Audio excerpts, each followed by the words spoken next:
hayron bo'lma, bu предупреждение bu. Kirgan odam bildirib turadi-da. Shuni ham eshik deb qabul qilishgan-da, aka. Qo'y. Operator, bu yoqqa keling, mana bu joylarni krupniroq oling.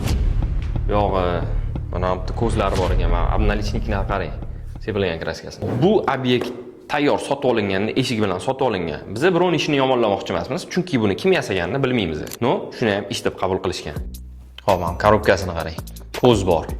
Mana bu ham to'g'ri randalanmaganmi bilmayman. Mana bu mana tarapina bor. Eng asosiy joyi, keling. Mana palatnoni qarang.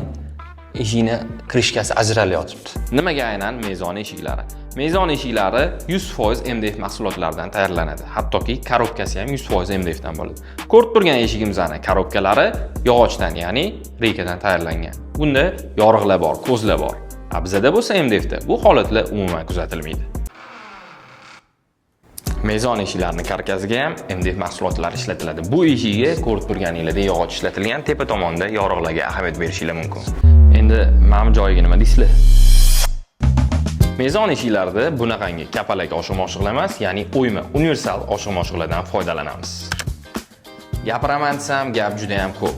Biz ishimizga 5 yil kafolat beramiz, 1 yil servis xizmatimiz ham bor. Kimni tanlashsa endi o'zingizlar yaxshi bilasizlar.